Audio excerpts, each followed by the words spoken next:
Welcome to the Deep Dive, where we cut through the noise of the tech world. Mobile technology moves at, well, a dizzying pace, and nowhere is that more evident than with a company like Apple. Today, we're unpacking exactly what that means for their most iconic product, especially as we stand right on the cusp of its next generation. Yeah, absolutely. We've sifted through, oh gosh, a whole stack of sources, everything from hands-on reviews, user forums, you name it, detailed industry reports, really trying to bring you the full picture. Our exploration today covers the iPhone 16 Pro Max, looking back a year after its launch. Then we'll get into the groundbreaking features of iOS 26 and take a fascinating look at the rumored iPhone 17 series. And we'll also be connecting these dots to Apple's broader AI strategy and, its ripple effects across the industry. Right. Our mission is pretty straightforward. We want to extract the most important nuggets of knowledge, the key insights, basically offering you a shortcut to being well-informed about where Apple is right now and where it's headed. So let's just jump right in. Okay, let's unpack this. The iPhone 16 Pro Max, it's been out for nearly a year now, out in the wild. What's the real-world verdict? Has it, really stood the test of time? Did it deliver? Well, the consensus from the reviews we looked at is overwhelmingly positive. It's frequently described as, and I quote, an absolutely fantastic phone. Most people report no major issues in day-to-day use. What truly stands out, though, I think, is how well the battery has held up. We saw one reviewer, for example, reporting an impressive 96% capacity after a full year. Wow, 96% after a whole year. That's pretty solid. It really is. That speaks to genuine longevity. Well, yeah, definitely a strong indicator of quality. Okay, for many users, the burning question back when it launched was upgrading from the iPhone 15 Pro Max truly worth it? The upgrade question. The nuanced answer is, well, probably not for the average consumer.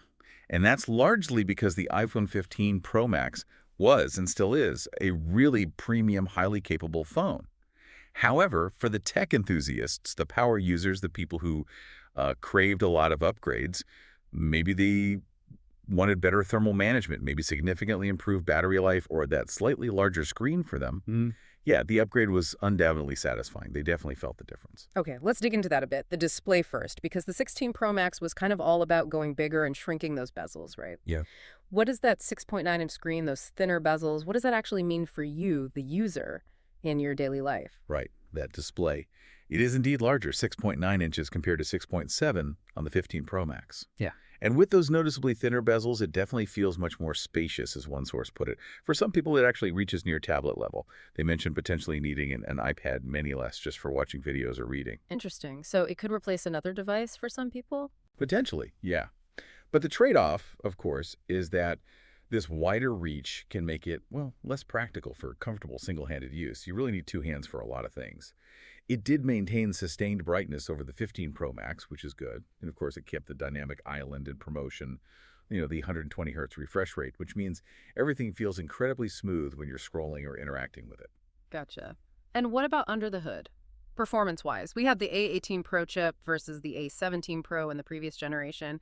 Did users actually feel a big performance bump day-to-day after using the 16 Pro Max for a year? So the entire iPhone 16 lineup, including the Pro Max, shipped with that A18 Pro chip and 8 gigs of RAM. Now, while the benchmarks, the synthetic tests certainly show slightly better raw performance than the A17 Pro and the 15 Pro Max, many users reported they couldn't feel a major real-world difference in their normal activities, like opening apps, browsing, that kind of stuff. The critical advantage for the 16 Pro Max where it really shone was better cooling, and that led to more sustained gaming performance and less heat. Okay. So less throttling during heavy use. Exactly. But it's important to remember the A17 Pro is still an exceptionally capable performer. It's still, as one source said, a boss performer. And neither phone, at this point, offers that multi-window multitasking you see on some Android devices. Okay, right. Let's pivot to battery life, because that was a huge talking point, maybe even a sore spot for some iPhone 15 Pro Max users. Did the 16 Pro Max truly deliver the big improvements Apple promised, or was it more, incremental in the real world? Oh, it absolutely delivered. The consensus here is just overwhelmingly positive.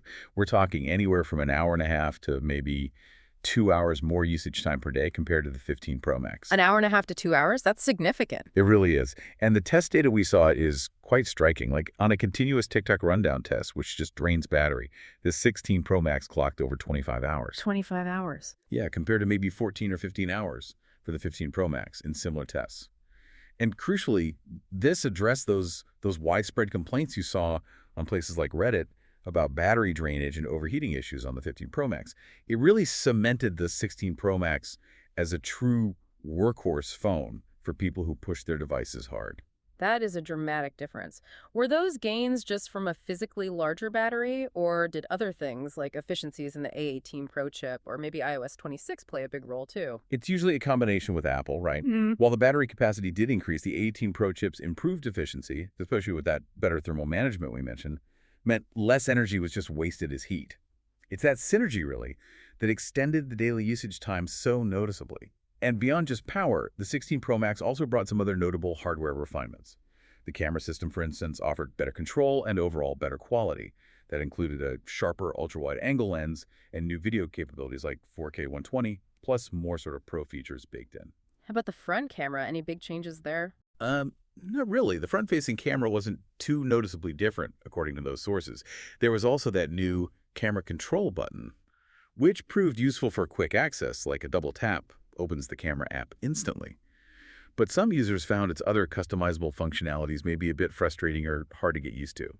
But one thing that really stood out for many users, a very practical improvement, was the noticeably better reception strength on the 16 Pro Max compared to its predecessor.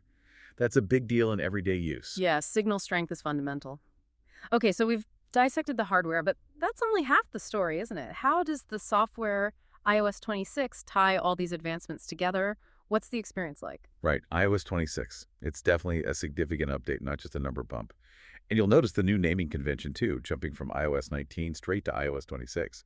Apple did this to bring consistency across their entire OS lineup, watchOS, macOS, etc. It reflects a broader, more unified vision for their software ecosystem. Interesting. Let's talk about the look and feel first. This liquid glass design sounds intriguing. What's special about it? How does it change how you use the phone? The new liquid glass design, as Apple calls it. Yes, it's described as beautiful, clear, and so familiar, but the deeper insight here seems to be Apple's push for a truly unified experience. It's about trying to reduce visual friction, making app interfaces feel less like separate boxes and more like one fluid, interactive canvas. The idea, I think, is that this could subtly reduce your cognitive load, make things feel more immersive, more intuitive. We see features like the time digits on the lock screen dynamically adjusting to your background image, new app icons, and these dynamic controls that sort of reflect and refract their environment. It's all about creating a cohesive, visually appealing flow. Okay, and Apple Intelligence. It sounds like it's woven even deeper into the OS now. What does this actually mean for our daily interactions? How will we experience that AI? Apple Intelligence brings a whole range of expanded AI capabilities, really designed to make your interactions much smarter and more seamless. So you'll find things like live translation. It works in messages, translating automatically. It works in FaceTime, giving you live translated subtitles. And even in the phone app for spoken translations during calls. Wow, live translation on calls, that's big. Yeah, potentially very useful. Then there's visual intelligence. This lets you search, ask questions, and interact with content directly on your screen based on whatever's being displayed, like point your camera at something or look at a photo. Image Playground lets you create new images just by combining emojis and descriptions, and it includes styles from ChatGPT and these things called Genmojis, inspired by your family and friends. Plus, intelligent actions and shortcuts can now do things like summarize texts automatically, create images based on context, or directly use Apple's own intelligence models for more complex tasks. Moving on to something really important for everyone. Communication and privacy. What's new in iOS 26 there? Making conversations smarter, but also more secure. Communication definitely gets smarter. There's a feature called call screening that automatically fields calls from numbers you don't know. It asks who's calling and why before your phone even rings. Kind of like having a digital secretary for your device. That sounds incredibly useful for spam calls. Exactly. And related to that, there's improved message filtering that directs unknown numbers and suspected spam into a separate inbox, cleaning up your main message list. The phone app also gets this neat trick where it can take your place in the waiting queue on a call, when you're on hold, and it'll notify you when an agent is actually ready to talk. Saves you time. And just for fun, you can now start polls and messages and add custom backgrounds to your chats to personalize them a bit more. Now, Apple's stance on privacy, it feels like they're getting more vocal, almost reminding us about features we might already have but aren't using. What's driving this heightened urgency from Apple to shield users, and how are they getting that message across? It seems like a very deliberate push, yes. Sources note a growing urgency to shield users through both new and existing privacy tools. They're really emphasizing features like stolen device protection, which requires Face ID for critical changes if you're away from familiar locations, like home or work. And activation lock, of course, which prevents anyone else from using your iPhone, even if it's wiped. They're also highlighting tools like Hide My Email for creating burner addresses on the fly and Safari Advanced Fingerprint Protection. That last one is designed to camouflage your digital footprint and make it harder for websites to track you across the web using aggressive data profiling techniques. So they're doubling down on privacy as a core feature, but also maybe nudging users to be more proactive about it themselves. That seems to be the message, yes. Privacy is fundamental. Apple provides the tools, but they're also reminding users to actively use those tools. Got it. And beyond those big headline features, iOS 26, like most iOS updates, probably brings a lot of smaller quality of life improvements. Can you give us a quick rundown of some of those other notables? Absolutely. There are quite a few. Expect seamless song transitions with AutoMix in Apple Music. The Wallet app gets enhanced features like tracking luggage or showing airport maps. There's a new dedicated Games app for discovering and tracking your games and achievements. Also, improved accessibility features, including better Braille support and options to reduce motion sickness effects. Higher quality audio recording during video conferences, which is great for work. And a revamped Photos app layout that's supposed to make navigation much easier. Okay, quite a lot packed into iOS 26. Now let's shift gears and look ahead. We're already hearing whispers, maybe even louder than whispers, about the iPhone 17 series, rumored to launch in just weeks now. What can we realistically expect? What are the credible rumors saying? Yeah, the rumor mill is definitely churning. We're expecting a launch event in early September 2025, quite possibly around the 9th or 10th, based on past patterns. Now, the immediate effect of that is price cuts on the existing iPhone 16 models are highly likely once the 17 is announced.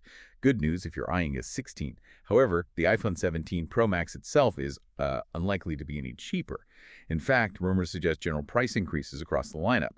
Factors like tariffs, higher component costs are often cited. We could be looking at prices around, say, $829 for the baseline iPhone 17, maybe up to other $249 for the top-tier 17 Pro Max. Oof, potential price hikes. Okay, connecting this to the bigger picture. The design and display innovations rumored for the iPhone 17 sound quite significant, really pushing the look and feel forward again. They really do sound like it. The 17 Pro Max is rumored to feature an all-new back design. The headline feature there is a distinctive full-width camera bar. Now, the lenses themselves will likely stay in their original spots, but the flash, the LiDAR sensor, the one that helps with depth sensing for AR and portrait photos, and the microphone would move over to the right side of that bar. There's also talk of a two-tone back finish, which could be interesting visually. The full-width camera bar, that's a big change. What about the display? The display size is expected to match the 16 Pro Max at 6.9 inches. But the big news might be a new, super hard anti-reflective layer. This is rumored to offer significantly improved scratch resistance, maybe specifically for the Pro models. There's also talk of a more slimline version of the dynamic island, potentially enabled by shrunken-down Face ID components using something called Metalens technology. Though, honestly, there are conflicting reports here. Some suggest the dynamic island might remain largely unchanged. We'll have to wait and see. But crucially, the rumor is that all iPhone 17 models, including the baseline ones, will feature a 120Hz ProMotion display. Bringing that super smooth experience and the always-on feature down to the standard models would be a huge upgrade. Yeah, 120 hertz across the board would be fantastic. Definitely. And the baseline iPhone 17 might also get a slightly larger display itself, maybe bumping up to 6.3 inches from the current 6.1. Okay, and cameras. Always a major focus for Apple. What's on the horizon for the iPhone 17 cameras? What upgrades can we expect that will, genuinely make our photos and videos better? We're looking at some potentially significant upgrades here, especially for the Pro Max. It could feature a 48-megapixel telephoto lens. That's a massive jump from the current 12 megapixels. 48 megapixels for the telephoto. What does that mean practically? Practically, it means much, much sharper zoomed-in photos, and potentially way more flexibility for cropping into an image without losing detail. That's huge for anyone serious about mobile photography. It could lead to a trio of 48MP iPhone cameras on the back if the main and ultrawide also stay at 48MP. Also, the front camera, the selfie camera, for all iPhone 17 models is rumored to double its resolution to 24 megapixels, up from 12. Better selfies, better FaceTime quality. Other speculation includes things like a variable aperture lens, which could allow for more natural depth of field effects, like you get on dedicated cameras. Also, native dual video capture, recording from two cameras at once, and maybe even a second camera control button for more physical control options. Lots of potential camera upgrades. And what about performance and battery? What's coming to the 17 series to keep these devices running longer and faster, especially with all these demanding features like higher-res cameras and maybe more AI? Right, got to power all that. The 17 Pro Max is expected to house the next-gen chip, presumably the A19 Pro. It's expected to be built on an upgraded version of TSMC's 3-nanometer process, which, in simple terms, means packing more transistors into the same space for even greater power and better energy efficiency. And to manage the heat from that more powerful chip, a vapor cooling chamber is rumored again for the 17 Pro Max. This is crucial for sustaining peak performance during really demanding tasks, like long gaming sessions or editing high-res video. RAM is also expected to get a boost, possibly up to 12 GB for the Pro models, and maybe even the Air and baseline models, too. This is likely driven by the need to support more complex on-device AI features. And the battery itself, any longer life expected? Battery life is expected to improve further, yes. The 17 Pro Max is rumored to have a battery capacity around 5,000 milliamp. That's a noticeable increase from the 16 Pro Max's 4,685 milliamp. This might make the phone slightly thicker, but the trade-off would be longer runtime. There are also whispers about Apple using a new ionic liquid battery adhesive, which could make battery replacements easier down the line, good for repairs and sustainability. And there's ongoing speculation that Apple might eventually build its own batteries for significantly improved performance. This could coincide with finally adding reverse wireless charging, letting you charge your AirPods or Apple Watch on the back of your iPhone. Okay, interesting stuff on the horizon for the hardware, but this raises a really important question. How does all this fit into Apple's larger AI strategy? What are the implications for the company's future beyond just the iPhone itself? This seems like a major pivot point. It really does feel like a pivotal moment. Apple seems to be strategically pivoting towards, outsourcing AI development, at least partially, to third-party providers. We're talking about partners like Google using their Gemini models, Anthropic with Claude, and OpenAI. This hybrid approach, as some call it, looks like a pragmatic response. Building cutting-edge large language models completely in-house is incredibly expensive and complex. This approach seems aimed at accelerating series evolution and bringing advanced AI features faster, while still trying to maintain Apple's core focus on user privacy, doing as much processing on the device itself whenever possible. And what are the broader business implications of that? Outsourcing key tech like AI, it sounds like a big gamble, maybe some risks involved. There are definitely trade-offs. Financially, yeah, it reduces Apple's massive R&D burden in that specific area. But it also introduces what sources call risks dependency. Apple becomes reliant on partners who might, down the line, prioritize their own ecosystems or change terms, potentially limiting Apple's long-term control and differentiation. Market reactions have been, mixed, as one report put it. Apple stock was down about 17% year-to-date as of June 2025, though many factors influence stock price. They also face significant regulatory headwinds, like that huge $570 million fine under the Digital Markets Act from the EU and ongoing U.S. antitrust scrutiny that touches on their ecosystem control. And internally, there are always concerns about talent attrition in such a competitive field.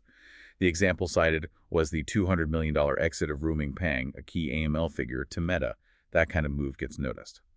Right, so it's a complex balancing act on the AI front. But while they're doing that, they're also making this huge investment in something even more fundamental, semiconductors. Tell us about this American manufacturing program. What's the strategy there? Yeah, the A&P Apple's $600 billion American manufacturing program is a massive long-term investment in U.S. semiconductor infrastructure.